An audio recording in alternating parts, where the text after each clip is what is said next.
Hey guys, welcome back to our channel, The Study Takes. So in this video, we are going to discuss the complete Hindu newspaper analysis of 7th of March 2023. 7 मार्च 2023 के important articles and editorial को discuss करेंगे. So video बहुत ज़्यादा important है, especially to all the students who are preparing for competitive exams. And the video is bilingual. It means I'm going to explain the whole newspaper in Hindi and English so that आपको language की problem कहीं से भी ना हो. और अगर आपको वीडियो पसंद आता है देन वीडियो को लाइक शेयर और चैनल को जरूर सब्सक्राइब कर लीजिएगा ताकि आपको हमारे ऐसी वीडियो की अपडेट्स मॉर्निंग में मिलती रहे. So let's move to the first page of the newspaper. यहाँ पर डिस्कस करेंगे इंपॉर्टेंट आर्टिकल्स को. पहला आर्टिकल आप सभी के लिए इंपॉर्टेंट नहीं है, हालांकि आपका आज के न्यूज़पेपर का ये हेडलाइन है तो इसको हम डिस्कस करेंगे. BJP picks Manik Saha again in Tripura swearing in tomorrow. ठीक है, तो कल के दिन आपको मानिक सॉ यहाँ पर स्वेर लेते हुए दिखेंगे त्रिपुरा में. Tripura governor Satyadeo Narayan Arya on Monday invited BJP leader and chief minister Manik Saha to form a new government in the state. ठीक है, तो जो त्रिपुरा के गवर्नर है सत्यदेव नारायण आर्य जी, इन्होंने इनवाइट किया है बीजेपी के लीडर और चीफ मिनिस्टर मानिक सॉ को कि आकर यहाँ पर एक नया गवर्नमेंट की फॉर्मेशन करे. ठीक है, तो यहाँ पर जब त्रिपुरा का फॉर्मेशन कब हुआ था 1972 के टाइम पे. ठीक है, तो 1972 के टाइम पे त्रिपुरा का फॉर्मेशन हुआ था. उसके बाद से ये 12th chief minister of the state रहेंगे. ठीक है, so hope you got clarity. Now move to the next important article. Okay, Conrad Sangma and Neiphiu Rio to take charge in Meghalaya and Nagaland today. ठीक है, तो आज के दिन कोनराड संगमा और नाइग्यू राव आज मेघालय और नागालैंड का ये चार्ज लेंगे. ओके, सो उतना इंपॉर्टेंट नहीं है, आप सभी को बस यहाँ न्यूज पता होना चाहिए. Okay, now move to the next important news. Man arrested in Bihar for sharing fake videos as officials meet migrant workers in Tamil Nadu. ठीक है, तो कल के दिन मैंने आपको एक न्यूज़ पढ़ाया था कि जो तमिलनाडु के गवर्नर हैं उन्होंने यहाँ पर माइग्रेंट वर्कर्स से अर्ज किया था कि जो माइग्रेंट वर्कर हैं वो यहाँ पर इनसिक्योर फील कर रहे थे तो वो ना करें. ठीक है, क्योंकि वो जो वीडियो वायरल हुआ था वो एक फेक वीडियो था. ठीक है, अब ये फेक वीडियो यहाँ पर प्रूफ करने के लिए एक 10 मेंबर की टीम बनाई गई. ठीक है, 10 मेंबर की टीम बनाई गई और इसके ऊपर इन्वेस्टिगेशन स्टार्ट किया गया. ओके, नाउ यहाँ पर इन्वेस्टिगेशन में क्या पाया गया कि एक मैन है जो कि जिसका नाम है अमन. ठीक है, जिसको अरेस्ट किया गया है जमुई डिस्ट्रिक्ट ऑफ बिहार से. ठीक है, तो इसको अरेस्ट किया गया है जमुई डिस्ट्रिक्ट ऑफ बिहार से और इसी ने ये जो फेक वीडियो है इसका शेयरिंग किया था. ठीक है, और जिसकी वजह से आप देखेंगे कि जो माइग्रेंट वर्कर्स है तमिलनाडु में, उस वीडियो में एक्चुअली दिखाया क्या गया है कि जो माइग्रेंट वर्कर्स हैं तमिलनाडु में उनको वहां पर मारा जा रहा है, पीटा जा रहा है और उनको जान से भी मार दिया जा रहा है. ठीक है, तो ऐसे वीडियोस यहाँ पर वायरल हुए थे और इसी के रिगार्डिंग यहाँ पर तमिलनाडु के जो गवर्नर हैं उन्होंने यहाँ पर माइग्रेंट वर्कर को कहा कि आप इनसिक्योर फील मत कीजिए, आपको यहाँ पर प्रॉपर प्रोटेक्शन दिया जाएगा, आप यहाँ पर जो काम है अपने उनको छोड़कर मत जाइए. ठीक है, तो ये सारी चीजें एक्चुअली यहाँ पर होते हुए आपको दिखी थी. Okay, widely circulated video on social media last week had stoked fear and panic and led to the section of workers in Tamil Nadu leaving for their homes. ठीक है, तो आप देख सकते हैं वीडियो की वजह से इतना पैनिक और फियर एकदम सा हो गया था. ठीक है, तमिलनाडु के जो माइग्रेंट वर्कर्स हैं उनके बीच में कि वो वहां पर का जो काम था उसको छोड़कर वो अपने घर की ओर रवाना हो रहे थे. ठीक है, तो ये सारी चीजें आप होते हुए यहाँ पर देखेंगे. तो यहाँ पर 10 मेंबर की एक टीम बनाई गई और इस वीडियो का इन्वेस्टिगेशन किया गया, FIR लॉन्च हुआ और यहाँ पर जो फेक वीडियो को जो स्प्रेड कर रहा था उसको यहाँ पर अरेस्ट किया गया. ठीक है, so again it's very important, hope you got clarity. अब अमन नाम का जो इंसान है इसको अरेस्ट किया गया है जमुई डिस्ट्रिक्ट ऑफ बिहार से. ठीक है, तो यहाँ पर again it's very important, hope you got clarity. Now move to the next important news. यहाँ पर और कुछ इंपॉर्टेंट नहीं है, so you can easily move ahead with me. Okay, 2022 winter air's in NCR cleanest in 5 year but still toxic says CSE report. ठीक है, तो centre for science and environment ने रिपोर्ट में कहा कि 2022 का जो विंटर का एयर था वो सबसे क्लीनियस्ट था इन 5 year. ठीक है, पिछले 5 सालों में अगर हम देखें तो ये सबसे क्लीनेस्ट था. अगेन इट्स वेरी इंपॉर्टेंट, सबसे क्लीनेस्ट था लेकिन अभी भी टॉक्सिक है. ठीक है, अभी भी टॉक्सिक है. Okay, again it's very important, इसको लिख लीजिएगा. The winter of 2022 was Delhi cleanest in last 5 year though the air remain toxic. ठीक है, तो अभी तक हम देखें तो जो एयर है वो टॉक्सिक है, हालांकि साफ है. ठीक है, अगर पिछले 5 साल के मुकाबले हम देखें तो ये जो एयर है वो अभी भी साफ है. ओके, और अगेन इट्स वेरी इंपॉर्टेंट, बहुत सारे इंपॉर्टेंट डिसीजंस के बाद ये सारे हमें रिजल्ट्स देखने को मिले हैं. ठीक है, यहाँ पर जो फॉरेस्ट फायर्स हुआ करते थे वो यहाँ पर कम होते हुए आपको देखने को मिलेंगे. The city wide winter average for Delhi stood at 160 UG पर मीटर पर मीटर क्यूब, ठीक है। तो ये आपको यहाँ पर मीटर, यहाँ पर विंटर के मंथ में आपको देखने को मिलेगा आंकड़ा। यहाँ पर एवरेज यहाँ पर बताया जा रहा है, ठीक है। तो यहाँ पर एवरेज कितना है 160 यूजी पर मीटर क्यूब, ओके। नाउ यहाँ पर अक्टूबर टू जनवरी का ये बताया गया, and this was the lowest since the wide scale monitoring started in 2018-19, ठीक है। तो वाइड स्केल एक बहुत बड़े स्तर पे यहाँ पर मॉनिटरिंग स्टार्ट किया गया कब 2018-19 में, and the number refers to PM particulate matter 2.5 level computed by average monitoring data from 36 CAA QMS continuous ambient air quality monitoring station, okay. और एक्चुअली जो पीएम पार्टिकुलेट मैटर 2.5 है ना, एक्चुअली इससे क्या होता था, देखिए ऐसा एयर जो आपको यहाँ पर जिस एयर में पार्टिकुलेट मैटर ज़्यादा मिलेगी उससे लोगों के बीच में जो रेस्पिरेटरी इलनेस है वो यहाँ पर आपको देखने को मिलेगा, ठीक है। और जो क्वालिटी है लाइफ का वो यहाँ पर उससे क्या होता था, वो रिड्यूस हो जाता था, ठीक है। तो लोग जो ज़्यादा बीमार रहा करते थे दिल्ली में, वो पार्टिकुलेट मैटर ज़्यादा होने की वजह से, एयर में पार्टिकुलेट मैटर ज़्यादा होने की वजह से वो बीमार रहा करते थे, ठीक है। रेस्पिरेटरी प्रॉब्लम्स, चेस्ट में इंफेक्शन, ठीक है, उनकी लाइफ रिड्यूस हो जाती थी। कभी कभी ज़्यादा पॉल्यूशन की वजह से लोगों की मौत भी हो जाती है, ठीक है। तो ये चीज़ आपको होती हुई दिखेंगी कब, दिल्ली में, ठीक है। तो कुछ सालों में हमने देखा है कि दिल्ली की जो एयर क्वालिटी है वो इंप्रूव होती हुई आपको देखने को मिली होगी, ठीक है। Now there was also seen a decline in peak pollution, ठीक है। तो पीक पॉल्यूशन में भी हमें थोड़ा बहुत डिक्लाइन देखने को मिला है, ठीक है। आप देख सकते हैं 401 यूजी पर मीटर क्यूब था नवंबर 3 का, जो सबसे हाईएस्ट था। और पिछले अगर हम 5 सालों की बात करें तो 2019 में 546 था, ठीक है, 546 था, जो कि सर्व था, okay. Again it's very important. आप यहाँ पर आप देख सकते हैं बहुत ही ज़्यादा खराब कंडीशन था दिल्ली का, और अभी जो धीरे धीरे कंडीशन है वो बहुत ही ज़्यादा इंप्रूव होता जा रहा है, okay. So hope you got clarity. Now move to the next important article. यहाँ पर और कुछ भी इंपॉर्टेंट नहीं है, you can easily move ahead with me, okay. यहाँ पर भी इंपॉर्टेंट नहीं है। People rescue 4 tiger cubs in Andhra Pradesh, ठीक है। तो डॉग्स से 4 टाइगर कब्स को यहाँ पर बचाया गया लोगों के द्वारा, ओके। और जो डिविजनल फॉरेस्ट ऑफिसर है अनंग चौंग, उनके द्वारा ये कहना है कि वो जो चारों फीमेल कब्स है वो हेल्दी है and they were safe from the dogs, ठीक है। So again it's very important, बस इतना आप याद रखिएगा।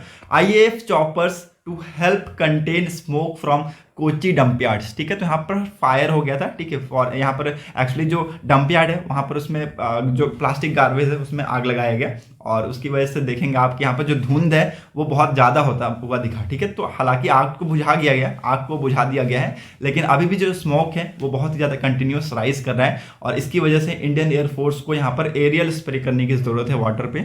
और यहाँ पर ये जो हेलीकॉप्टर्स के द्वारा एक्चुअली किया जाएगा, इंडियन एयरफोर्स के हेलीकॉप्टर के द्वारा यहाँ पर एरियल स्प्रे किया जाएगा to bring the situation at Brahmapuri solid waste treatment plant here under control after plastic garbage have spread across the acre of land caught fire on Thursday evening, ठीक है। तो यहाँ पर आग लग गया, और इसकी वजह से आप देखेंगे धुंध बहुत ज़्यादा हो गया डंपयार्ड में। तो इंडियन एयरफोर्स के चॉपर के थ्रू यहाँ पर इसको आग को जो धुंध है उसको कम करने की कोशिश की जाएगी, okay. So hope you got clarity. Now move to the next important article, editorial section पे आते हैं। एंटी डिफेक्शन लॉ मुझे पढ़ाने की जरूरत नहीं है, बार बार मैंने आपको बताया कि एंटी डिफेक्शन लॉ क्या होता है और कब आया था, ठीक है। किस शेड्यूल में इसका जिक्र किया गया है, 10th schedule of the Indian constitution में एंटी डिफेक्शन लॉ का जिक्र किया गया है।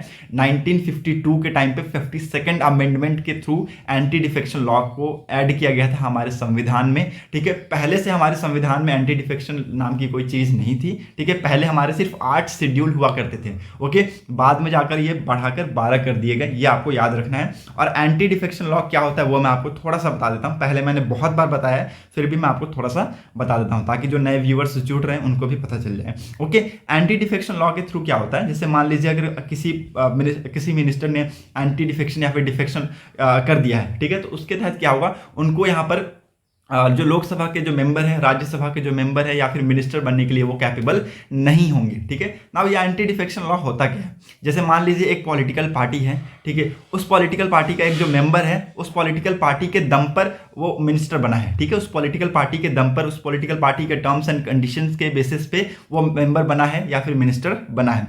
अब वो मेंबर क्या है, अब वो मेंबर क्या करता है कि वो उस पॉलिटिकल पार्टी को छोड़कर दूसरी पॉलिटिकल पार्टी को ज्वाइन कर लेता है, ठीक है। हालांकि अब देखिए तो एक्चुअली देखा जाए तो वो जो मेंबर बना था वो पहली पॉलिटिकल पार्टी के दम पे बना था, उसके टर्म्स एंड कंडीशन के बेसिस पे बना था, ठीक है। तो अब उस पॉलिटिकल पार्टी को छोड़कर दूसरी पॉलिटिकल पार्टी को ज्वाइन कर लेता है, तो उसी को हम कहते हैं क्या, anti defection law.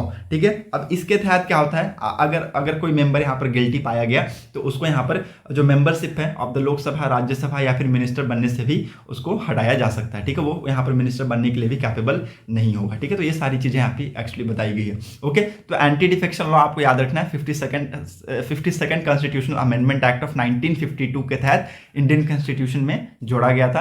And it was included in, आपको यहाँ पर पता होना चाहिए कि 10th शेड्यूल में ये दिया गया है। ठीक है, तो 10th शेड्यूल में ये दिया गया है, आपको ये सारी चीजें पता होना चाहिए। Okay, so hope you got clarity. Now move to the next important editorial. यहाँ पर और कुछ भी इंपॉर्टेंट नहीं है, पॉलिटिक्स से रिलेटेड सारी चीजें हैं। ठीक है, तो जो इंपॉर्टेंट थी वो मैंने आपको बता दी। ओके, जिनते वादे in India and Germany relationship. ठीक है, तो इंडिया एंड जर्मनी का रिलेशनशिप आप सभी को पता है, मुझे यहाँ पर एक भी चीज बताने की जरूरत नहीं है।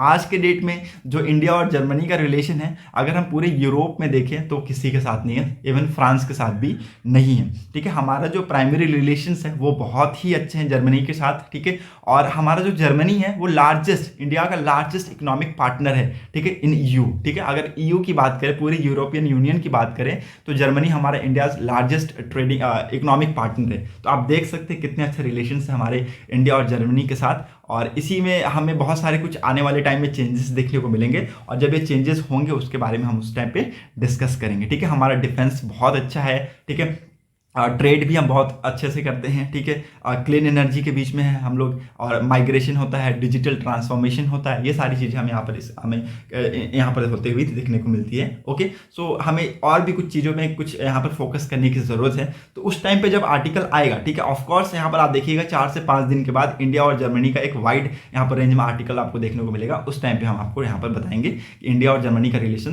कैसा है। So let's move to the next important article. यहाँ पर आपको कुछ भी इंपॉर्टेंट नहीं मिलेगा, सो जो इंपॉर्टेंट है वो मैंने आपको बता दिया है। Now text and context page में एक इंपॉर्टेंट आर्टिकल है, multilateral reforms as a priority in G20। ठीक है, तो G20 का सबसे बड़ा प्रायोरिटी, टॉप प्रायोरिटी का है मल्टीलेटरल रिफॉर्म्स। ठीक है, तो मल्टीलेटरल इतना इंपॉर्टेंट क्यों है ये हम देखेंगे। ठीक है, और इतना डिफिकल्ट क्यों है। ठीक है, मल्टीलेटरल के रिगार्डिंग रिफॉर्म्स को लाना इतना डिफिकल्ट क्यों है, इसको हम थोड़ा सा डिस्कस करेंगे।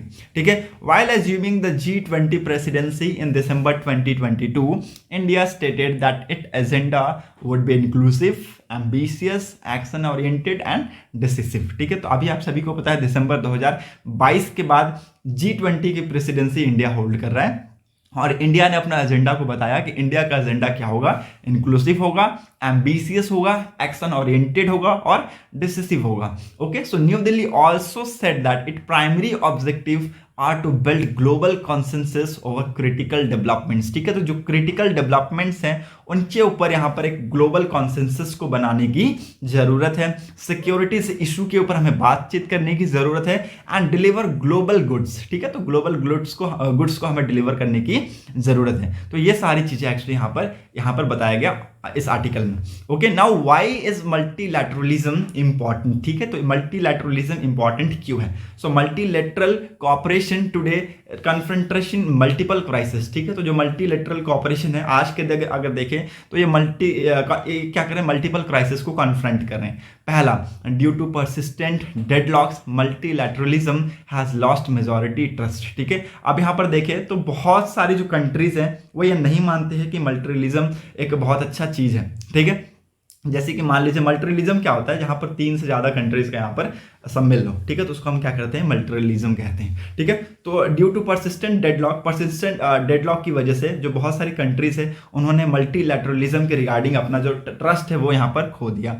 दूसरा, multilateralism is facing a utility crisis. ठीक है, तो मल्टीलैटरलिज्म क्या फेस कर रहा है, utility crisis, where powerful member state think that it is no longer useful for them. ठीक है, तो जो पावरफुल कंट्रीज हैं, डेवलप्ड कंट्रीज हैं, वो ये सोचते हैं कि जो मल्टीलैटरलिज्म है वो उनके लिए इंपॉर्टेंट नहीं है, वो छोटी मोटी जो डेवलपिंग कंट्रीज है उनके लिए वो बनी पड़ी है। ठीक है, तो मल्टीलैटरलिज्म उनके लिए इंपॉर्टेंट नहीं है। हालांकि अगर हम देखें तो मल्टीलैटरलिज्म बहुत ही ज्यादा इंपॉर्टेंट है, even for the developed countries और for developing countries. Okay, so again it's very important. बहुत सारी अदर चीजें हैं, जैसे कि आपके यहाँ पर great power tensions, deglobalization, populist nationalism, pandemic, climate emergency, ठीक है। तो इन सारी चीज़ों पे हमें एक मल्टीलैटरलिज्म अप्रोच लेने की ज़रूरत है। यहाँ पर आर्टिकल में यही चीज़ें बताई गई हैं। Okay, most of the challenges nation face today are global in nature, ठीक है। तो अगर हम जो ज़्यादातर अगर चैलेंजेस की अगर मैं बात करूं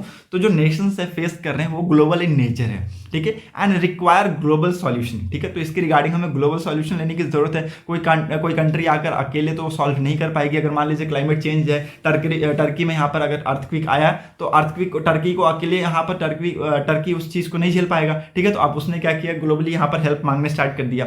ओके, तो ग्लोबली एक्शन लेने की जरूरत है। क्लाइमेट चेंज हुआ तो ग्लोबल एक्शन लेने की जरूरत है, ठीक है। इकोनॉमिकली इनस्टेबिलिटी में यहाँ पर ग्लोबल एक्शन लेने की जरूरत है। आप यहाँ पर देख सकते हैं आर्टिकल में बताया हुआ है कि most of the challenges nation face today are global in nature and require global solution, pressing global issues such as conflicts, ठीक है। कॉन्फ्लिक्ट में, क्लाइमेट चेंज में, माइग्रेशन में, मैक्रो इकोनॉमिक इंस्टेबिलिटी में, cyber security indeed only be solve collectively, ठीक है। तो ये जो सारे प्रॉब्लम्स है इनको कलेक्टिवली सॉल्व किया जा सकता है, अकेले नहीं किया जा सकता, ठीक है। साइबर सिक्योरिटी के रिगार्डिंग हम सब मिलकर एक साथ बैठकर बातचीत करके इस चीज़ों पे बातचीत कर सकते हैं। क्लाइमेट चेंज से आज तक इतिहास में ये इतिहास गवाह रहा है कि अगर क्लाइमेट चेंज किसी कंट्री को में इफेक्ट किया है तो कंट्री अकेले कभी नहीं लड़ पाया, ठीक है। इतिहास गवा रहा है। और आप यहाँ पर सीधा साधा एग्जांपल देख सकते हैं अभी रिसेंट टाइम का टर्की का, ठीक है। टर्की में आपने देखा होगा कि अर्थक्वेक आया, ठीक है। तो टर्की ने क्या किया, पूरे वर्ल्ड से यहाँ पर हेल्प मांगना स्टार्ट कर दिया, ठीक है। तो हमें एक ग्लोबल सॉल्यूशन निकालने की जरूरत है, ना कि उसके ऊपर बैठकर हम बहस करने की जरूरत है। ना why is it the reforms है वो डिफिकल्ट क्यों है, why is it so difficult? Reforming multilateralism is a difficult task for various reason, ठीक है। तो मल्टीलैटरलिज्म को यहाँ पर रिफॉर्म करने में बहुत सारे यहाँ पर डिफिकल्ट टास्क है, बहुत सारे रीजंस बताए गए हैं, वो यहाँ पर हम डिस्कस करेंगे। Multilateralism is deeply entrenched in global power politics, ठीक है। तो जो मल्टीलैटरलिज्म है वो बहुत ही ज्यादा डीपली इंट्रेंच्ड हो गया है इन ग्लोबल पावर पॉलिटिक्स में, ठीक है। दूसरा आप यहाँ पर लिख लीजिए, ठीक है। दूसरा क्या लिख लीजिए, the status quo power see multilateralism reforms as a zero sum game, ठीक है। तो यहाँ पर जो स्टेटस क्वो पावर्स हैं, जो डेवलप्ड कंट्रीज हैं, वो यहाँ पर क्या देखते हैं, मल्टीलैटरल रिफॉर्म्स को as a zero sum game के तौर पे। तीसरा, multilateralism appear at odds with the realities of emerging multiplex global order. Okay, तो ये तीन इंपॉर्टेंट रीजन है, इसकी वजह से यहाँ पर जो रिफॉर्म्स है इन मल्टीलैटरलिज्म इज डिफिकल्ट। ओके, इसको लिख लीजिएगा, आप सभी के लिए इंपॉर्टेंट है। Now what can G20 and India do, ठीक है। तो यहाँ पर एक्चुअली आर्टिकल में बताया गया है कि G20 को एक्चुअली पहले फोकस करना चाहिए किसके ऊपर, on setting proper narrative of multilateral reforms, ठीक है। तो मल्टीलैटरल रिफॉर्म्स के ऊपर प्रॉपर नैरेटिव्स को सेट करना चाहिए। और जो आने वाले G20 के मेंबर्स हैं जैसे ब्राज़ील, साउथ अफ्रीका, तो उनको यहाँ पर इंडिया को अर्ज करना चाहिए कि आप यहाँ पर जो मल्टीलैटरल रिफॉर्म्स के जो चीज़ें हैं उनको लेकर आइए, ठीक है। So again it's very important, ये सारी चीज़ें यहाँ पर आर्टिकल में बताई गई है। Many of the today's problems need global solution and global cooperation, however we should also acknowledge the limitation on multilateral cooperation, ठीक है। तो अब देखिए यहाँ पर क्या चीजें इंपॉर्टेंट है। देखिए अब हम जैसे कोई भी वर्ल्ड लीडर्स हैं, ठीक है, हम एक साथ बैठकर बात करते हैं। G20 मान लीजिए, G20 में क्या होगा कि बहुत सारी कंट्रीज के जो लीडर्स आएंगे वहां पर मिलकर बैठ के बात करेंगे, ठीक है। तो जब लोगों की पॉइंट ऑफ व्यू मिलती है ना, तो वो एक इंपॉर्टेंट फैक्टर वहां पर रिफ्लेक्ट होता है, ठीक है। लोगों की जो पॉइंट ऑफ व्यू मिलती है तो उससे क्या होता है, अभी मान लीजिए 10 लोग हैं तो 10 लोगों की अलग अलग पॉइंट ऑफ व्यू होती है, तो उनसे क्या होता है, एक यहाँ पर डिस्कशन निकल के आता है, ठीक है। अभी किसी टॉपिक पे बात हुआ और मुझे अकेले डिसीजन लेना है, तो मेरा अकेले का डिसीजन इतना मैटर नहीं करेगा जितना 10 लोगों का डिसीजन मैटर करेगा, ठीक है। तो ये चीज़ अगर आप मानते हैं, यहाँ पर आप मुझे एक कमेंट सेक्शन में लिख के बताइएगा कि हाँ सर आपने सही बोला, ठीक है। तो ये अगेन इंपॉर्टेंट था। तो यहाँ पर वही बताया गया कि मल्टीलैटरलिज्म के ऊपर आज के डेट में फोकस करना चाहिए, और ये आज के डेट में मल्टीलैटरलिज्म बहुत ही ज़्यादा इंपॉर्टेंट है इन वेरियस सेक्टर, चाहे वो पैंडेमिक में हो, क्लाइमेट चेंज में हो, चाहे वो आपका माइग्रेशन में हो, मैक्रो इकोनॉमिक इंस्टेबिलिटी में हो, चाहे वो साइबर सिक्योरिटी में ही क्यों ना हो, ठीक है। सो ज़्यादातर जो चैलेंजेस हैं वो आज के डेट में नेशन सोच रहे हैं कि हम खुद से सॉल्व कर लें, बट ऐसा नहीं हो सकता। Okay, so hope you got clarity. और इस आर्टिकल में कुछ भी इंपॉर्टेंट नहीं था, सो आपको यहाँ पर कुछ भी समझने की जरूरत इतना नहीं है, ठीक है। सिंपल सा आर्टिकल था, वो मैंने आपको सिंपल वर्ड में समझा दी। Now move to the next important article. यहाँ पर आपको कुछ भी इंपॉर्टेंट नहीं मिलेगा, यहाँ पर भी आपको कुछ इंपॉर्टेंट नहीं मिलेगा। So you can easily move ahead with me. Center give nods for state to authenticate Aadhaar for prisoners. ठीक है, तो prisoners के लिए जो आधार है वो authenticate करने के लिए यहाँ पर center ने यहाँ पर नोट दे दिया है. Again it's very important and this note came under the rule 5 of the Aadhaar authentication of for goods governance. ठीक है, तो यहाँ पर ये जो एक्चुअली नोटिफाइड किया गया, ये जो एक्चुअली आइडिया जो नोटिफाइड किया गया किस रूल के अंतर्गत किया गया, तो rule 5 of the Aadhaar authentication of for good governance, social welfare, innovation and knowledge rule 2020 and the Aadhaar targeted delivery of finance and other subsidies benefits and services act 2016 के अंतर्गत किया गया. ठीक है, जिसके तहत जो प्रिजनर्स हैं उनको बहुत ही ज़्यादा मदद मिलेंगी, चाहे वो आपके यहाँ पर ट्रांसपोर्ट की बात करूँ या फिर हेल्थ फैसिलिटी सेंटर की बात करूँ, चाहे वो हॉस्पिटल में शिफ्टिंग की बात करूँ या फिर कैंपस के आउटसाइड की बात करूँ. ठीक है, interview, free legal aids, pre parole, temporary release mechanism, educational vocational training. ठीक है, तो ये सारी चीज़ें इनके तहत जो प्रिजनर्स हैं उनको यहाँ पर दी जाएगी. ठीक है, तो यहाँ पर स्टेट ने यहाँ पर ऑर्डर दे दिया है कि आप यहाँ पर जो प्रिजनर्स हैं उनके आधार को ऑथेंटिकेट कीजिए. Okay, now move to the next important article. Railways ties up with ISRO for tracking a train. ठीक है, तो ट्रेन की ट्रैकिंग यहाँ पर ट्रेन को ट्रैक करने के लिए यहाँ पर जो रेलवेज है वो यहाँ पर इसरो के साथ टाई अप कर रहे हैं. ठीक है, तो इसरो आप सभी को पता है, इसरो का full form Indian Space Research Organisation, जो कि एक बहुत बड़ी संस्था है, और इसके साथ यहाँ पर मिलकर यहाँ पर क्या किया जाएगा, एक्चुअली ट्रेन को ट्रैक किया जाएगा. अब ये जो ट्रेन को ट्रैक किया जाएगा वो रियल टाइम पे किया जाएगा, real time train tracking system यहाँ पर लगाया जाएगा. ओके, नाउ यहाँ पर इस चीज़ को लाने के लिए एक्चुअली क्या किया गया है, देखिए. The Indian Railway is harnessing the power of data analytic for integrated transport. It has commenced a project which will now enable real-time tracking of train movement with an assistant of satellite imagery under real-time train informatory system. ठीक है, तो यहाँ पर satellite के through यहाँ पर जो mister Singh है उन्होंने कहा कि जो इसरो ने एक बनाया, क्या बनाया, इसरो ने बनाया है रीजनल नेविगेशनल सैटेलाइट, जिसको हम कहते हैं नेविगेशनल विद इंडियन कॉन्स्टलेशन. ठीक है, तो navigational with Indian constellation naive IC के थ्रू यहाँ पर एक्चुअली ट्रेन की ट्रैकिंग की जाएगी. ठीक है, और रियल टाइम ट्रैकिंग बहुत ही ज़्यादा यूजफुल है. ठीक है, तो यहाँ पर लिख लीजिएगा पहले कि किसके थ्रू किया जाएगा, नेव आईसी के through, navigation with Indian constellation या फिर भुवन के थ्रू एक्चुअली इसको ट्रैक किया जाएगा ट्रेन को. ओके, और जो रियल टाइम ट्रैकिंग है ये बहुत ही ज़्यादा यूजफुल है ड्यूरिंग एक्सीडेंट, फ्लड्स, लैंडस्लिप और वेरियस अदर एक्टिविटीज़. ओके, तो यहाँ पर अगेन वेरी यूजफुल है. और अब तक हम देखें तो 4000 लोकोमोटिव्स में हमने यहाँ पर इंस्टॉल किए हैं इस टेक्नोलॉजी को, ट्रैकिंग सिस्टम को हमने इंस्टॉल किए हैं, और जो नए लोकोमोटिव्स आ रहे हैं उनमें प्री इंस्टॉल किए जा रहे हैं. ठीक है, जो ट्रैकिंग डिवाइस है वो प्री इंस्टॉल पहले से ही किए जा रहे हैं. तो यहाँ पर एक्चुअली ये ट्रेन के द्वारा ये सारी डाटा प्रोवाइड कराई गई हैं. ओके, सो यहाँ पर एक्चुअली नेव आईसी का यूज़ किया जाएगा फॉर द ट्रैकिंग सिस्टम, ये आपको यहाँ पर पता होना चाहिए. Okay, now move to the next important news. यहाँ पर और आपको कुछ भी इंपॉर्टेंट नहीं मिलेगा. Afghan universities reopen but women still barred. ठीक है, तो अफगान की यूनिवर्सिटी खुल तो गई लेकिन यहाँ पर वुमेन्स को अलाउ नहीं किया जा रहा है. ठीक है, तो यहाँ पर एक टाइप का जेंडर डिस्क्रिमिनेशन देखने को मिल रहा है अगेंस्ट द गर्ल. ठीक है, बट यहाँ पर कहा गया है कि जो इस्लाम है वो अलाउ करती है गर्ल्स को हायर एजुकेशन के लिए, बट यहाँ पर एक्चुअली उनको दिया नहीं जा रहा है, और ये सारी चीज़ें एक्चुअली यहाँ पर की गई हैं. ओके, जब से तालिबान यहाँ पर पावर में आया है अगस्त 2021 से, तब से आप देखेंगे कि जो वुमेन्स हैं या फिर जो गर्ल्स हैं उनको यहाँ पर एक्चुअली बैन कर दिया गया है फ्रॉम स्टडिंग या फिर फ्रॉम यूनिवर्सिटीज़. ठीक है, तो हायर एजुकेशन उनको नहीं दिया जा रहा है. ओके, सो यहाँ पर आप ये देख सकते हैं. Now move to the next important business section की तरफ मूव करते हैं. Retail vehicle sales rose 16% in festivals in driving March demands. ठीक है, तो जो रिटेल व्हीकल है उसकी जो सेल है उसमें हमें 16% की बढ़ोतरी देखने को मिली है इन फरवरी मंथ. और ठीक है, आप देखेंगे कि आज के डेट में जो लोग हैं वो बहुत ज़्यादा मूव कर रहे हैं इसके ऊपर, कार्स के ऊपर. Okay, so again it's very important, और ये बहुत ही इंपॉर्टेंट एक साइन है हमारे लिए कि जो लोग हैं वो बहुत ज़्यादा इंडल्ज हो रहे हैं, और लगभग 16% की जो सेल है वो रिटेल व्हीकल्स के ऊपर बढ़ी है फरवरी मंथ में, ये आप यहाँ पर होते हुए देखेंगे. Okay, so hope you got clarity, और कुछ यहाँ पर इंपॉर्टेंट नहीं है. So that's set for today's video analysis. अगर आपको वीडियो इंपॉर्टेंट लगी हो तो लोगों तक जरूर शेयर कर दीजिएगा. Thanks for watching our video. Thank you, have a nice day.